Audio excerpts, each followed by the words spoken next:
Protesters. Political establishment. Nabi Berri Najib Mikti Hassan Diab Saad Hariri Hassan Nasrallah Gebran Baisal Fuad Sinira Samir Jia Walid Jumblat Taimur Jumblat Faiz Al Sar Talal Arslan Suleiman Franj Ejr. The 17th October Revolution is a series of civil protests taking place in Lebanon.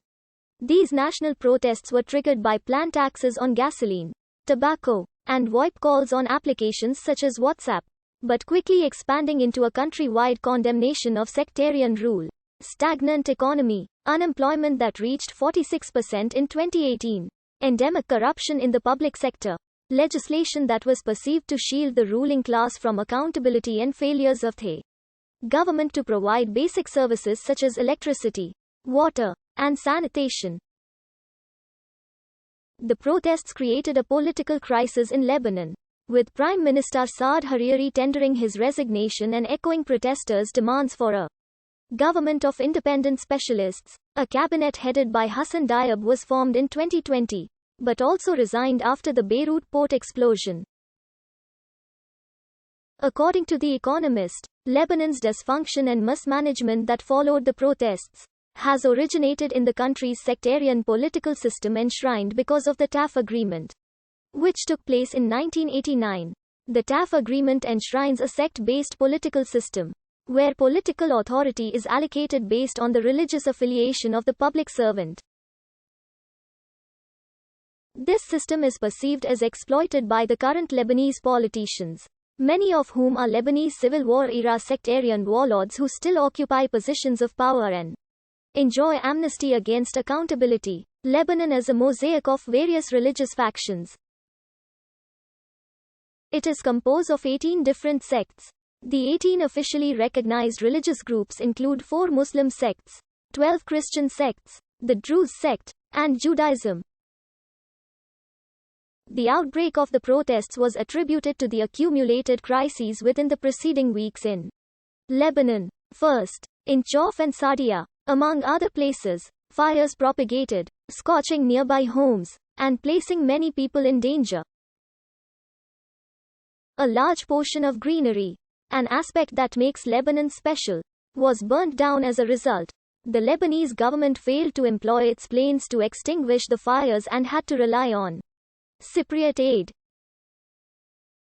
Moreover, the prices of both oil and bread had been increasing, as well as the rates of unemployment and poverty nationwide. In fact, the youth unemployment has reached 37% and the general unemployment 25% as of August 2019. Since all of these issues are due to a lack of proper governance, the Lebanese people voiced out their opinions over the negative situation.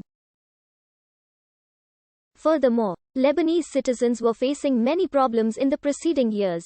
Electricity cuts since 1975, and so obtaining 24-hour electricity in Lebanon has since been dependent on obtaining a deal with the country's generator mafia, which operates a ring of contraband gasoline power generators that contribute to the high level of air pollution in Lebanese cities.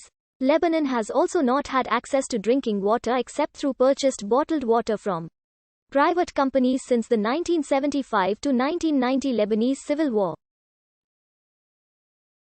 Finally, the country suffers from a deficient sanitation and sewage infrastructure, which led to the 2015 garbage crisis that sparked the 2015-2016 Lebanese protests.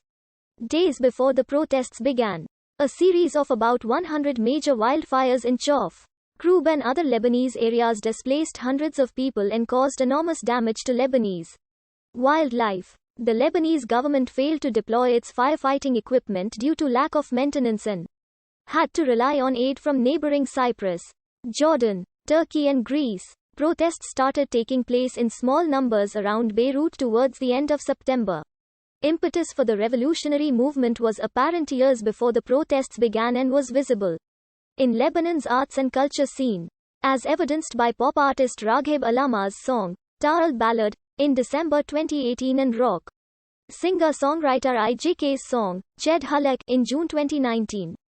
Since 1997, successive governments maintained a pegged exchange rate between the Lebanese pound and United States dollar. Forecasts for the Lebanese economy worsened over the 2010s and by 2019 GDP per capita reached its lowest since 2008, and the debt-to-GDP ratio reached its highest since 2008 at 151%.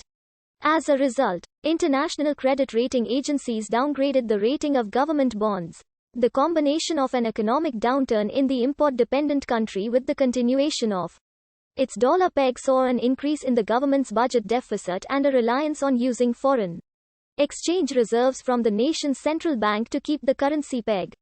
A subsequent dollar shortage in late 2019 further affected the economy. As import businesses and citizens became unable to acquire dollars at the official rate and a black market emerged, the coalition government led by Saad